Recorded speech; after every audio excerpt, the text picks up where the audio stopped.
नमस्कार, आज तक पर आप सभी दर्शकों का बहुत बहुत स्वागत है। आपके साथ मैं हूं चित्रा त्रिपाठी। बिहार को नया चिराग मिल गया है।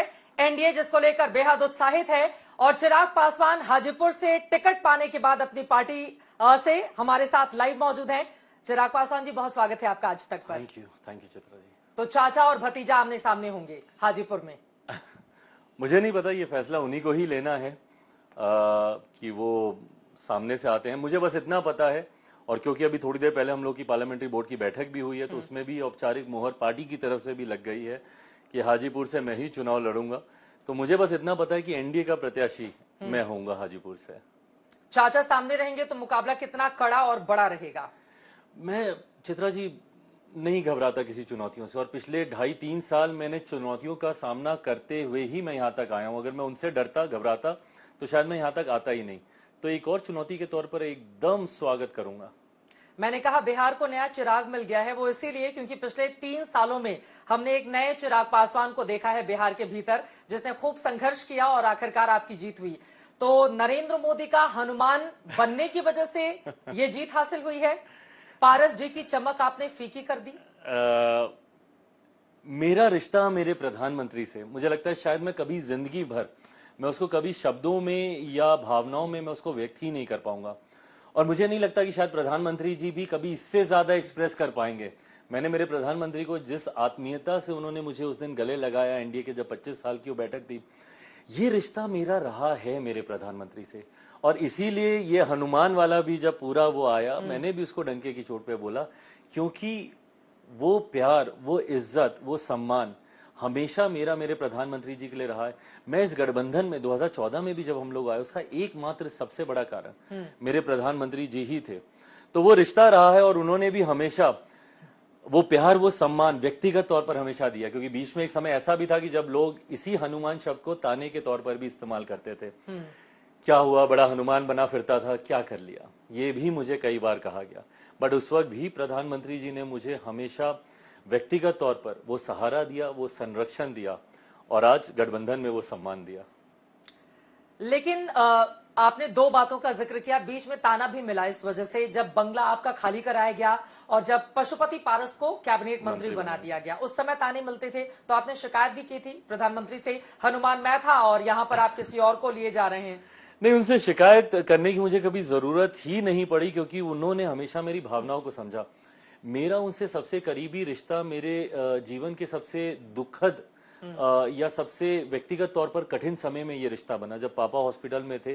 दिन में 2-2 बार उनका फोन आता था, और मुझे लगता है कि जब ये दर्द या दुख के समय के जो रिश्ते होते हैं ना, वो सबसे ज्यादा गहरे रिश्ते बनते हैं। तो उस वक्त उनके साथ जो जुड़ा हुआ, तो मुझे कभी ऐसा एहसास नहीं हुआ कि मुझे उनको एक्सप्रेस करने की जरूरत है, या मुझे उनको कुछ बताने की जरूरत है, या नाराजगी जाहिर करने की जरूरत है। मुझे हमेशा इतना धैर्य मुझ में जरूर था कि वो सही समय आने पर वो सही निर्णय लेंगे। सही समय कैसे आया चिराग पासवान से, अब मैं इस बारे में जानना चाहूंगी। बीजेपी के ऊपर आपने कौन सा जादू कर दिया कि 5 सीटों वाले आपके पशुपति पारस चाचा जी, उनको बिल्कुल दरकिनार करके और पूरी की पूरी सीटें आपको दे दी गई? कौन सा जादू किया है चिराग पासवान ने बीजेपी पर? मुझे लगता है मेहनत का कभी कोई पर्याय नहीं हो सकता, और जो व्यक्ति मेहनत कर कर अपने आप को निखारता है, संघर्ष कर कर अपने आप को निखारता है, और जो आपने परिचय में भी, इंट्रोडक्शन में भी आपने बोला कि एक नए चिराग से, हकीकत है 2020 से पहले वाला चिराग बहुत अलग चिराग था। वो एक बेटा चिराग पासवान था, पर इन संघर्ष ने मुझे निखार कर मेरे अंदर नेतृत्व की वो क्षमता दी। इन 2.5-3 सालों में जो संघर्ष मेरा रहा, जिन कठिन परिस्थितियों से मैं, मेरे पार्टी का हर एक कार्यकर्ता जूझते हुए, बिना थके, बिना हार माने, बिना लड़खड़ाए, बिना घबराए, सिर्फ हम लोग लड़ते रहे, बिना इस लालच के कि हमें क्या मिलने वाला। किसी को नहीं पता था कि जिस राह पर हम लोग चल रहे हैं, उस राह के अंत में है क्या, उस क्या मोड़ पे क्या मिलेगा हम लोग को, किसी को नहीं पता था। बट हाँ, सुखद पड़ाव तक हम लोग पहुंचे, इस बात की खुशी जरूर। लेकिन अंदर की बात आपको बतानी पड़ेगी बिहार के दर्शकों को कि आखिर क्या बातचीत हुई बीजेपी से, जिसके बाद चिराग पासवान को बिल्कुल हाथों हाथ ले लिया भारतीय जनता पार्टी ने और पशुपति पारस जैसे नेता को साइडलाइन कर दिया गया। देखिए, मैं एज अ यंग पॉलिटिशियन ना, मैं बहुत सीखता हूँ। बचपन से मेरी आदत रही है, मैं लोगों को ऑब्जर्व करता हूँ, उनसे अच्छी चीजें सीखने का प्रयास करता हूँ। अटल जी कितनी खूबसूरती से, अच्छे से बोलते थे, वो शब्दों को अपने अंदर लाने का मैं प्रयास करता हूँ। बात सुषमा घुमा जी रहे के हैं आप, जो नहीं, सवाल मैंने पूछा था बात घुमा रहे हैं आप। नहीं, मैं उसी का एग्जाम्पल देते हुए मैं आपको समझा रहा हूँ कि मैंने भाजपा से भी, एक छोटा दल होने के नाते मैं ये सीखता हूँ जो रिसर्च ये लोग करते हैं। और आज मुझे भाजपा को कुछ बताने की जरूरत नहीं थी। इनका रिसर्च, इनके डेटा, इनके स्टैट्स, इनका फीडबैक इतना स्ट्रांग है कि किसी को जाकर कोई इनको बता नहीं सकता और कोई इनको बहला नहीं सकता। आप धमकी भी तो दे रहे थे कि आपका जो गठबंधन है वो बिहार की जनता के साथ है, तो जब चिराग पासवान इस तरह का बयान देंगे तो उसके मतलब मायने तो निकाले जाएंगे। नहीं चित्रा जी, धमकी नहीं थी, और ये 15-20 दिन पहले की बात है। ये धमकी नहीं थी, ये मेरा वो लगाव मेरी बिहार की जनता के साथ है। और मैं ऑनेस्टली स्पीकिंग, भले ही मुझे कहा जाता है कि मैं प्रेशर पॉलिटिक्स करता हूं, मैं कतई मैंने प्रेशर पॉलिटिक्स नहीं की। 2020 में भी ये बयान क्यों दिया फिर? मेरे अंदर ना क्लैरिटी ऑफ थॉट्स इतनी है चित्रा जी, अपनी चीजों को लेकर, अपनी सोच को लेकर मैं इतना क्लियर हूं।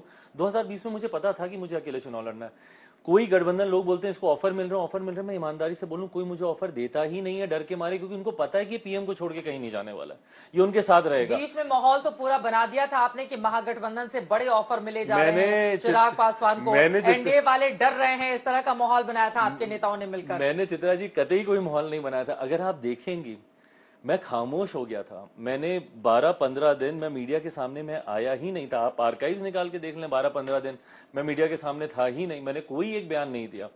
तो मैंने कभी, अच्छा मुझे जरूरत भी नहीं थी, क्योंकि गठबंधन में जिस तरीके से बातचीत चल रही थी, तो मुझे इन सारी बातों की किस तरीके से बातचीत चल रही थी? अच्छा सुनिए, जिस दिन का आप जिक्र कर रही हैं वैशाली, हाँ। उससे पहले मेरी एक राउंड की मुलाकात मेरी जेपी नड्डा जी से हो चुकी थी। और उस मुलाकात में भी अगर आप देखें जो तस्वीरें थी, बहुत खुश था मैं। ये तो प्यारी प्यारी बातें हो गई ना। मैं अंदर की बात जानना चाहती हूँ कि बीजेपी ने आपको क्यों चुना पशुपति पारस की बजाय, वो भी तब जब वो मंत्री थे, इतने दिग्गज मंत्री कैबिनेट में। मैं ये जानना चाहती हूँ, how do I answer this कि बीजेपी ने मुझे क्यों चुना। मैं सिर्फ अपना काम करता रहा, मैं मेहनत करता रहा, और मुझे लगता है कि भाजपा के शीर्ष नेतृत्व को वो मेहनत दिखी, वो प्रयास दिखे, वो संघर्ष दिखे, और लोगों का वो समर्थन मेरे संघर्ष को मिलता हुआ दिखा। संभवतः वही कारण होगा। तो अब जब चाचा जी की राह अलग हो गई है एक तरीके से, उन्होंने मंत्री पद से इस्तीफा दे दिया, तो आपकी कोई बातचीत हुई? आखिरी बार कब बातचीत हुई थी पशुपति पारस जी से आपकी? Well I don't even remember this honestly speaking, क्योंकि कभी उन्होंने फोन लिया ही नहीं। मुझे याद है जिस दिन पार्टी परिवार टूटा था, उस रात पूरी रात मॉम उनको फोन ट्राई करती रही।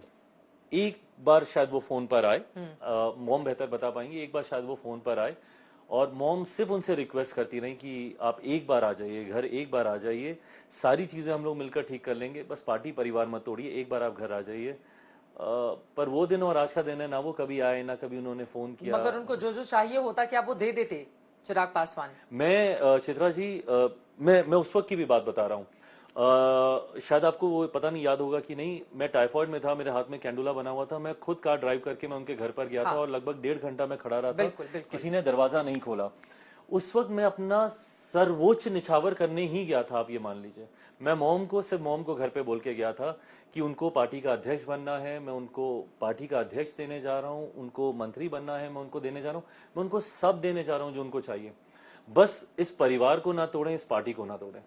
ये परिवार, ये पार्टी पापा का गुरु रहा है, उनका अभिमान रहा है। उन्होंने अपने जीते जी, ऐसा नहीं है कि उनके जीवन काल में ये कठिनाइयां नहीं आई, उनके जीवन में भी ये सारी परेशानियां आई, पर उन्होंने सारी परिस्थितियों से लड़ा, पर उन्होंने कभी परिवार और पार्टी को टूटने नहीं दिया। मैं भी बस सिर्फ उनसे ये मिन्नतें करने गया था कि चाचा जी प्लीज परिवार और पार्टी को मत तोड़िए, जो आपको चाहिए आप सब। 2021 में आपकी आखिरी बार बातचीत हुई थी? 2021 में। उसके बाद कभी बातचीत नहीं हुई है। और अब जब उनकी कुर्सी चली गई तो आप खुश हो रहे हैं या दुख है आपको? आप जानते हैं मैं पूजा पाठ में विश्वास रखता हूं, मैं कर्मा में भी उतना ही विश्वास रखता हूं। दूसरों के दुख पर जो खुश होता है उसकी खुशी ज्यादा दिन रहती नहीं है। मैं कतई किसी दूसरे के कठिन समय को देखकर या विपरीत परिस्थितियों को देखकर मैं कतई उससे खुशी नहीं लेना चाहूंगा। बट हाँ, उतना ही गर्व, उतना ही गुरूर मुझे इस बात का है कि हम लोग अपने संघर्ष को एक सुखद पड़ाव तक ले आए। अगर इतना ही दूसरे का दर्द देखा जा रहा है तो फिर हाजीपुर छोड़ देते आप चाचा के लिए। मैं क्यों जमुई से आप 14 में जीते, उससे ज्यादा बड़ी मार्जिन से 19 में जीते, तो फिर हाजीपुर जाने की वजह क्या रही? यही ना कि हराना है चाचा नहीं, को, बिल्कुल उनको नहीं, बिल्कुल नहीं। सीट। क्या मैं नाशुक्रा नहीं होता एक बेटे के नाते कि अपने पिता के अधूरे कार्यों को मैं छोड़ दूं? मेरी जिम्मेदारी एक पुत्र होने के नाते भी तो है चित्रा जी। और मैं कम से कम उन जिम्मेदारियों को निभाने का प्रयास तो कर सकता हूं। जिस धरती को पापा ने अपनी मां माना था, मैं कम से कम इतना प्रयास, मैंने तो सिर्फ प्रयास ही किया ना, अंतोगत्वा फैसला तो मेरे हाथ में नहीं था चित्रा जी। फैसला तो गठबंधन के हाथों में था, क्यों किसको देते हैं किसको नहीं देते हैं। उन्होंने अपना पक्ष रखा, मैंने अपना पक्ष रखा। मैं क्यों प्रयास करना छोड़ देता? जिस धरती की सेवा पापा ने इतने सालों तक की, जिसकी वजह से पापा को आज देश दुनिया में तो जाना जा रहा है। पापा ने ही तो वो सीट आपके चाचा को दी थी ना, हाजीपुर। बिल्कुल। बट उस वक्त पापा थे, आज जब वो इस दुनिया में नहीं है, मैंने बस यही कहा कि मैं एक पुत्र की जिम्मेदारी निभाने का मैं प्रयास कर रहा हूँ। पापा के जाने के बाद उनके अधूरे कार्यों को, और मैं मानता हूं कि एक बेटे से बेहतर कोई नहीं जान सकता पापा की सोच को, पापा की चिंताओं को, बस मैं उनको पूरा करना चाहता हूं। पशुपति पारस जी ने मंत्री पद छोड़ा है, लेकिन अभी तक एनडीए से अलग नहीं हुए, तो एनडीए में उनको बने रहना चाहिए या उनको दूसरी राह अख्तियार कर लेनी चाहिए? भतीजे की क्या है सलाह उनको? Who am I to decide on this? और वो उम्र में और राजनीतिक परिप्रेक्ष्य में मुझसे बहुत ज्यादा अनुभवी हैं। मैं कतई कोई नहीं होता उनको किसी भी तरीके का सुझाव देने वाला। बट हाँ, उन्होंने इस बात को कई बार कई मंचों पर कहा है कि राजनीति में अपनी अंतिम सांस तक वो एनडीए के साथ वो रहेंगे। उन्होंने कई बार इस मंच को, हर मंच से इस बात को कहा है। और प्रधानमंत्री जी ने जब लक्ष्य दिया है 400 पार का, मुझे नहीं लगता कि उस लक्ष्य में वो स्वयं रोड़ा बनना चाहेंगे। जब उनके पास सीट ही नहीं होगी, वो लड़ेंगे कहां से? पूरी सीटें तो आपने ले ली, पांचों की पांचों। So what do I do in तो क्या एलजेपीआर चाहेगी कि चाचा को एक सीट दी जाए? मैं कौन होता हूँ चाहने वाला, और मैं कौन आप होता हूँ अध्यक्ष किसी को हैं। भी? अच्छा, मेरी पार्टी में से एक हाँ, सीट उनको दी जाए? जब सारी आप उस हिस्से की, तो सारी सीटें आपको आ गई पर ना। मुझसे किसी ने कोई संपर्क ही नहीं साधा ना। अगर संपर्क साधते हैं तो मैं जरूर पार्टी के भीतर इसकी चर्चा करूंगा, मैं क्यों नहीं करूंगा। एक भतीजे के तौर पर आपकी क्या चाह है? मैं भतीजे से ज्यादा माँ का पुत्र हूँ, जिन्होंने उस कठिन समय में, जिनको सबसे ज्यादा तकलीफ हुई, मेरी बहनों ने आंसू बहाए, मेरे भाई रोए हैं, मेरी फुआ जो कि उनकी अपनी सगी बहन है, उनको तकलीफें हुई हैं। मैं अकेले, मेरे लिए चित्रा जी, और इसीलिए मैं ना बहुत ज्यादा सहज नहीं होता हूँ ये सब चर्चा करने में, क्योंकि मेरे लिए ये सिर्फ राजनीतिक विषय नहीं है, पारिवारिक विषय भी है। भविष्य क्या देख रहे हैं पशुपति पारस जी का? आई हैव नो आइडिया ना, मैंने उस तरफ ध्यान केंद्रित किया, मैंने सोचा भी नहीं है उस तरफ एक्चुअली। अगर वो महागठबंधन में जाते हैं तब, नहीं, और बिल्कुल। हाजीपुर से आपके सामने आकर दम ठोकते हैं आपको हराने के लिए, तब क्या करेंगे? I will repeat my self, मैं हर चुनौती के लिए तैयार हूँ। हर चुनौती के लिए, चाचा सामने हो तो भी? बिल्कुल। ठीक है। महागठबंधन ने क्या ऑफर दिया था चिराग पासवान को? देखिए, मुझे भी सूत्रों के माध्यम से ही और मीडिया के माध्यम से ही ये जानकारी थी। वो एक ऐसा समय था जब मेरी गठबंधन के भीतर बहुत सहज रूप से बातचीत चल रही थी। उसी बीच में मुझे भी ये सारी बातें सुनने को मिली। मैं इस बात को कतई नहीं झुठलाऊंगा, मेरे संबंध है, और ये मैंने पापा से ही सीखा है कि आप हर किसी से मधुर संबंध रख सकते हैं राजनीतिक मतभेदों के बावजूद। मैं मेरे मुख्यमंत्री को हमेशा उसी इज्जत से मैंने उनको पुकारा, मेरे मुख्यमंत्री कहकर ही मैं उनको हमेशा संबोधित करता, तब भी था जब मैं उनसे अलग था, पाँव उनके तब भी छूता था। तो ये संबंध मैंने निभाए हैं। राजद में वो रिश्ते मेरे जरूर रहे हैं, पर इन रिश्तों की माध्यम से मुझे कोई ऑफर मिला हो, ऐसा नहीं था। अब नीतीश कुमार जी को हराने के लिए तो आपने न जाने 2020 में क्या क्या कर दिया था। उसी नीतीश कुमार के साथ एनडीए में अब आपको साथ साथ चलना पड़ेगा। लक्ष्य बड़ा है ना, टारगेट हम लोग का बड़ा है। हाँ। आज की तारीख में लड़ाई इस बात की नहीं है कि उनके और मेरे बीच में क्या मतभेद है। दो दुश्मनों को दोस्त बना दिया पॉलिटिक्स ने। नहीं, बट जब कोई बड़ा लक्ष्य होता है उसके लिए सबको एक साथ आना ही होगा, सबको एक साथ मिलकर ही उसमें आहुति देनी होगी उस बड़े यज्ञ के सफल होने के लिए। अभी का लक्ष्य तो बड़ा है, ऐसा ना हो कि फिर 2025 में नीतीश जी के लिए आप अलग राह अख्तियार कर लें। मुझे लगता है जब कन्वर्सेशंस नहीं होते ना तो दूरियां और ज्यादा बढ़ जाती हैं, वो मतभेदों को और बढ़ा देती हैं। अब जब हम लोग एक मंच पर, एक गठबंधन में, तो संभवतः वो तमाम बातों को भी आयरन आउट किया जा सकेगा। बातचीत होती है नीतीश जी से आपकी? मेरी अभी तक नहीं हुई, इस दौरान नहीं हुई। सार्वजनिक कार्यक्रमों में जरूर मुलाकातें होती हैं, हमेशा मैंने उनका आशीर्वाद लिया है और उन्होंने आशीर्वाद दिया भी है। तो आशीर्वाद देते समय उन्होंने ये तो नहीं कहा कि देखो अब कैंडिडेट खड़े मत करना मेरे उम्मीदवारों के खिलाफ, ऐसा कुछ कहा या नहीं कहा? मेरी क्योंकि उनसे उनको 43 तक पहुंचाने का श्रेय कह लीजिए या जो भी कह लीजिए, नुकसान पहुंचाने के जिम्मेदार तो आप ही थे 2020 में। मेरी उनसे आखिरी मुलाकात शपथ ग्रहण के दिन ही हुई थी, जब मुख्यमंत्री जी ने शपथ ली थी एनडीए के मुख्यमंत्री के तौर पर। उस दिन मुलाकात हुई थी और उस दिन हंसी मजाक के माहौल में उन्होंने मुझसे जरूर पूछा था कि अब तो साथ देंगे ना आप हमारा। हाँ, तो क्या कहा आपने फिर? अब एक गठबंधन में है और लक्ष्य है 40 की 40 सीटें जीतना। इस लक्ष्य में हम ही लोगों की कमी होगी अगर कोई सीट आगे पीछे होती है। अगर ईमानदारी से हर घटक दल ने अपनी भूमिका निभा दी और जो निभाएंगे और निभानी भी होगी, 400 के लक्ष्य को पार करना, उसमें बिहार की 40 सीटों का एक अहम योगदान है जो हम लोग मिलकर करेंगे। ठीक है। चाचा भतीजे की बात हो रही थी तो आपने जोर देकर कहा कि आपकी भूमिका एक बेटे के तौर पर ज्यादा हो जाती है अपनी मां को लेकर, क्योंकि उन्होंने एक लंबा संघर्ष बीते 3 सालों में देखा है। तो आपकी मां क्या चुनाव में जाएंगी, वो चुनाव लड़ेंगी लोकसभा का 2024 का? मोम नहीं लड़ेंगी, मुझे नहीं लगता, क्योंकि उन्होंने हमेशा अपने आप को सक्रिय राजनीति से दूर रखा। Having said that, she is always been the brain behind my father's politics. हमेशा पीछे से उन्होंने उनको सपोर्ट किया है। मेरे साथ वो इस दौरान एकदम चट्टान की तरह अपने आंसुओं को छुपाकर, अपनी पीड़ा को छुपाकर, एकदम एज अ स्ट्रांग लेडी वो हमेशा मेरे साथ रही हैं। बट हाँ, सक्रिय राजनीति से उन्होंने हमेशा अपने आप को दूर रखा है। बीच में एक ऐसा समय भी था जब राज्यसभा का जिक्र हो रहा था और उनके पास ये ऑफर था, अगर वो मानती तो आज वो राज्यसभा से वो सांसद हो रही होती। पर इस दौरान भी जो उनको ये प्रस्ताव मिला, उन्होंने सिरे से उसको भी खारिज किया। कब मिला था प्रस्ताव? अभी हाल दिनों की ही बात है, जब ये राज्यसभा के चुनाव की जब बात चल रही थी तो उस वक्त भी ये चर्चा में आया था और उनके नाम को लेकर कि मतलब 4 लोकसभा की सीटें आपको दे देते हैं, राज्यसभा से ये मां को भेज सकते हैं, ऐसे कुछ बात। ये गणित मुझे नहीं बताया गया था कि कितनी कहाँ पे, बट हाँ इतनी चर्चा जरूर थी कि उनको राज्यसभा अगर वो चाहती हैं, पर वो उन्होंने चाहा ही नहीं। कौन कौन से आपके दूसरे उम्मीदवार होंगे बाकी की सीटों पर? समस्तीपुर में प्रिंस हैं आपके भाई चचेरे, उनके सामने कौन होगा? बाकी की सीटों पर जमुई से आप किसको उम्मीदवार बना रहे हैं? खबर है कि आपके जो जीजा जी हैं वो भी उम्मीदवार होंगे एलजेपीआर से। अभी 2 दिन ही हुए हैं चित्रा जी सीटों के नामों की घोषणा किए, तो अभी तक मेरी अधिकृत बातचीत पार्टी के भीतर इन तमाम विषयों को लेकर नहीं हुई है। मुझे लगता है 1-2 दिन का समय और लगेगा और इन तमाम सीटों पर जैसे ही पार्टी के संसदीय बोर्ड के द्वारा एक आम राय बन जाती है, उसकी घोषणा भी कर दी जाएगी। कितना इंतजार करना होगा? खासतौर से आपके लोगों की नजर ज्यादा रहेगी इस पर। नहीं, क्योंकि ज्यादा इंतजार कर भी नहीं सकते, बिकॉज फर्स्ट फेज के तो नामांकन की प्रक्रिया भी अब शुरू हो गई और फर्स्ट फेज में भी एक सीट है हम लोग की, जमुई की सीट है। तो ऐसे में मुझे नहीं लगता कि बहुत ज्यादा समय है। 2-4 दिन में ही मुझे लगता है इसकी घोषणा कर दी जाएगी। पिछली बार जो लोग सांसद चुने गए थे उनमें से क्या कोई भी चेहरा नजर आ सकता है इस बार एलजेपीआर की सीट से आपको छोड़कर?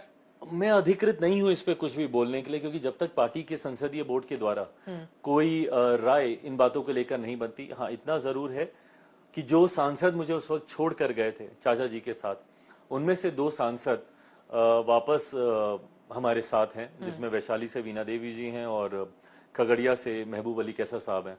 तो ये दोनों लोग हैं और दोनों ने इच्छा जाहिर की है पार्टी के समक्ष। अब अंतोगत्वा ये पार्टी को निर्णय लेना और पार्टी को कई क्राइटेरियाज को मद्देनजर रखते हुए ये फैसला लेना है। मैं कतई ये नहीं चाहता कि मेरे पार्टी के किसी भी कार्यकर्ता के मन को ये आहत लगे कि भैया जो लोग धोखा देकर गए और आज हम लोगों ने संघर्ष किया 2.5-3 सालों तक, और अब जब चीजें बेहतर हुई हैं तो फिर आप लोग उन्हीं को आगे बढ़ा रहे हैं। बट ये तमाम फैसले पार्टी को ही लेने हैं। मतलब 2-4 दिनों के भीतर इस बारे में ऐलान कर दिया जाएगा। अब मैं आ जाती हूँ लालू प्रसाद यादव, तेजस्वी यादव और पप्पू यादव ने मुलाकात की है लालू यादव से। तो ये जो महागठबंधन की पॉलिटिक्स आगे बढ़ी है, उनका ये दावा है कि कतई एनडीए इस गलतफहमी में नहीं रहे कि पिछली बार जैसा रिजल्ट इस बार रहने वाला है। वो महंगाई, बेरोजगारी, तमाम दूसरे मुद्दों पर लगातार आप लोगों को घेर रहे हैं। क्या है इस पर जवाब? नहीं, बिल्कुल ठीक कह रहे हैं महागठबंधन के लोग कि कतई पिछली बार वाला रिजल्ट इस बार नहीं होगा। इस बार एक सीट की कमी जो पिछली बार रह गई थी, हम लोग उसको भी पूरा कर लेंगे। किशनगंज की जो एक सीट पिछली बार हम लोगों से चूक हो गई थी, वो वाली भी सीट हम ले लेंगे। मेरा विश्वास अगेन स्टैटिस्टिक्स के आधार पर है। पिछली बार गठबंधन में सिर्फ 3 दल थे। हम लोग थे, जनता दल यूनाइटेड थी, भारतीय जनता पार्टी थी। तब हम लोगों ने ये प्रदर्शन किया। आज की तारीख में तो 2 और मजबूत दल हम लोग के साथ जुड़े हैं। आदरणीय मांझी जी भी हैं, आदरणीय उपेंद्र कुशवाहा जी भी इस गठबंधन का हिस्सा हैं। तो मैं मानता हूं कि हम लोग गणित के हिसाब से हम लोग बहुत मजबूत हैं। ना सिर्फ गणित के हिसाब से, हमारे नेता प्रधानमंत्री जी का चेहरा इतना लोकप्रिय और इतना बड़ा है कि मुझे नहीं लगता कि लोकसभा के चुनाव में बिहार में किसी को भी उनके नाम को लेकर कोई संदेह होगा। और अब तो बिहार में डबल इंजन की सरकार भी है, तो उसका भी लाभ मिलेगा ही मिलेगा। डबल इंजन की सरकार तो आती जाती रहती है बिहार में नीतीश जी के सहयोग की बदौलत। नीतीश जी की ये जो पलटी मार पॉलिटिक्स है, चिराग पासवान इसको कैसे देखते हैं? देखिए, ये उनकी अपनी सोच है। अब इसमें गोल मोल नहीं, एकदम दो टूक स्पष्ट बाध्यता के साथ आप बात मैं करेंगे। इसमें क्या स्पष्ट बता सकता हूँ? देखिए, मैं as a student of politics, राजनीति का विद्यार्थी होने के नाते मैं ये तमाम चीजें, परिस्थितियों का मैं आकलन करता हूँ, सीखता हूँ, समझने का प्रयास क्या करता हूँ। नीतीश जी को चिराग पासवान से सीखने की जरूरत है कि जब बीजेपी ने उन्हें साइडलाइन किया, जब उनका बंगला चला गया, जब पशुपति पारस को ज्यादा तवज्जो दी गई, उसके बावजूद वो बीजेपी के साथ बने रहे, गठबंधन नहीं छोड़ा और अंत भला तो सब भला हुआ? मैं चित्रा जी बहुत छोटा हूं मेरे मुख्यमंत्री के सामने। उनकी उम्र, उनका रुतबा, उनका तजुर्बा मुझसे बहुत ज्यादा है। जितनी मेरी उम्र नहीं है, उससे ज्यादा उनका राजनीतिक अनुभव है, जिसका मैं सम्मान करता हूं। और मैं कोई नहीं होता उनकी राजनीति पे प्रश्न उठाने वाला। मैंने कभी उठाया भी नहीं। उनकी नीतियों को लेकर जरूर मैंने बातें पूरे की हैं। विधानसभा चुनाव के दौरान मैंने कवरेज की है आप लोगों की। उनकी राजनीति को लेकर नहीं। हाँ। हाँ, उनकी नीतियों को लेकर मैंने बिहार में जरूर मैंने जिक्र किया था। बट बहरहाल अब गठबंधन में है, तो हम लोग उस दिशा में अभी जाने का कोई मतलब नहीं है। बड़े अभी लक्ष्य चाचा के बारे में ज्यादा नहीं बोलना है नीतीश कुमार को लेकर। बड़े लक्ष्य की ओर अभी हम लोग को बढ़ना है। बट हाँ, जैसा मैंने कहा, उनका अपना अनुभव है और अपने अनुभव से, देखिए सही या गलत, बट जो फैसले उन्होंने लिए अपने अपने पार्टी के लिए, तो उन्होंने सही ही लिए ना। ठीक है। उसका लाभ तो हुआ ही। एलजेपीआर, एक नया नाम आपको रामविलास जी का जोड़ना पड़ा था एलजेपी के आगे। अब चूंकि स्थितियां आपके अनुकूल हैं, तो क्या आपको लगता है कि पुराने नाम को वापस पाने के लिए चिराग पासवान जद्दोजहद करेंगे? वो चुनाव आयोग या ऊपरी अदालत का दरवाजा खटखटाएंगे? आपको लग रहा है कि जो नाम मिल गया है अब उसी के साथ नहीं, चलना देखिए है? बिल्कुल हम लोग करेंगे। पार्टी में इसको लेकर भी दो राय स्ट्रांगली, और मेरे खुद के मन में दो राय चल रही हैं। एक इस बात को लेकर जरूर है कि वो पापा का चुना हुआ नाम था, उनका चुना हुआ सिंबल था, जो आज हम लोगों से छीन लिया गया। मैं जरूर चाहूंगा कि जो नाम, जो सिंबल उन्होंने चुना था, वो हम लोग को वापस मिले। उसकी लड़ाई हम लोग कानूनी और चुनाव आयोग में हम लोग लड़ ही रहे हैं, और अब मुझे लगता है जल्द हम लोग के हक में वो फैसला होना चाहिए, जो मैं मानता हूं, जिस तरीके से हम लोगों ने तर्क और दलीलें वहां पर रखी हैं। हैविंग सेड दैट, ये नया नाम भी हम लोग को इतना गर्व देता है क्योंकि इसमें पापा का नाम है। लोक जनशक्ति पार्टी रामविलास, जितनी बार हम लोग इस नाम को लेते हैं, उतनी बार खुद पे हम लोग को गर्व होता है कि हम लोग उनके अनुयायी हैं। और सिंबल भी बहुत खूबसूरत है, हेलीकॉप्टर, ऊंचाई, हमेशा ऊंचा लेके जाने की का बल हम लोग को देता है। तो ऐसे में पार्टी के कई लोग हैं जो मानते हैं कि ये नाम, ये सिंबल ही हम लोग को कंटिन्यू करना चाहिए। बट हैविंग सेड दैट, मुझे लगता है आने वाले समय में तय किया जाएगा। आगे तय करेंगे आप, ठीक है। चलते चलते एक आखिरी सवाल जिसका जवाब मैं आपसे जानना चाहूंगी। फिल्मों की दुनिया से राजनीति में आपने सफर किया, बड़े सारे कांटे भी आपने देखे। अब आगे की राह चिराग पासवान खुद के लिए क्या पा रहे हैं? राजनीति में, क्योंकि मैंने पापा को देखा है, आप कभी नहीं कह सकते that you have arrived and done, अब हो गया। हर बार एक नई चुनौती, परिस्थितियां नया नया रूप लेकर आपके सामने कठिनाइयां पैदा करती रहेंगी। आपको निरंतरता में तैयार रहना होगा उन परिस्थितियों के लिए। मैं ये मान के चल रहा हूं कि ये पड़ाव है, अभी आगे बहुत संघर्ष बाकी है, बहुत कार्य करने बाकी हैं। आपने अपने पापा को भी देखा, आपने अपने चाचा की पॉलिटिक्स भी देख ली खुद के साथ, तो क्या अपने चाचा से आप ये गुजारिश भी करना चाहेंगे कि हाजीपुर से वो चुनाव नहीं लड़े? मैं दोहराता हूं, मैं कोई नहीं होता ये कहने वाला। ये फैसला उन्हीं को लेना है, और अपने बेहतर भविष्य के लिए वो जो फैसला लेंगे, मैं उसको। एक दूसरे के साथ रहे हैं आप लोग एक वक्त पर एलजेपी के साथ, तो क्या है मन की बात? मन में ऑनेस्टली बोलूं, कोई बात ही नहीं है। हरा देंगे अगर वो आएंगे तो? मैं बहुत आगे निकल गया हूं अब इन सब चीजों से। अब ध्यान नहीं जाता उस तरफ। वो मुश्किल बनेंगे, चुनौती बनेंगे? आपको लग रहा है कि चिराग के सामने अब खुला आसमान है, कोई चुनौती हाजीपुर सीट को लेकर कम से कम आप नहीं देख रहे हैं? इतना अहंकार मुझ में नहीं है कि मैं ये मान के चलूं कि अब कोई चुनौती नहीं, कोई कुछ नहीं। राजनीति में हमेशा चुनौतियां रहती हैं, और किसी भी चुनौती को आप हल्के में नहीं ले सकते हैं। यकीनन वो आएंगे, मैं बिल्कुल उसको चुनौती के तौर पे स्वीकार करूंगा। अंतोगत्वा हाजीपुर की जनता को फैसला लेना है। चाहेंगे रिश्ते अच्छे हो जाएं चाचा से? हाँ, चाचा हैं, पिता की जगह मैंने उन्हें हमेशा माना है। पापा के जाने का हम लोग, पता है, मैं आजकल मैं न्यूज चैनल पे देखता हूँ, दिन भर चलता रहता है चाचा भतीजा, चाचा भतीजा। हम लोग जिस परिवार से आते हैं, हम लोग मझले पापा, छोटे पापा, हम लोग पापा ही कहते हैं। तो ऐसे में पापा के बाद पापा ही थे वो। तो बट हाँ, फैसला बड़े होने के नाते, फिर मैं जिस परिवार से आता हूँ यहाँ पे फैसला भी घर के बड़े ही लेते हैं। ठीक हम है। तो छोटे हैं, सिर्फ फॉलो ही करते हैं।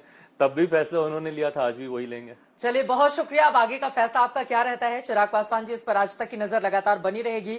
चाचा भतीजे की जंग जोरदार है, लेकिन इसी के साथ रिश्तों को सुधारने की कवायद और कोशिश भी है। लेकिन फिलहाल मौजूदा राजनीति में जितनी समझ हम लोगों की है, दोनों की राह अलग हो चली है। अब ये किसको ज्यादा फायदा पहुंचाएगी, किसको नुकसान, इस पर रहेगी आज तक की नजर। अभी के लिए दीजिए इजाजत। देश और दुनिया की तमाम खबरों के लिए आप देखते रहिए आज तक।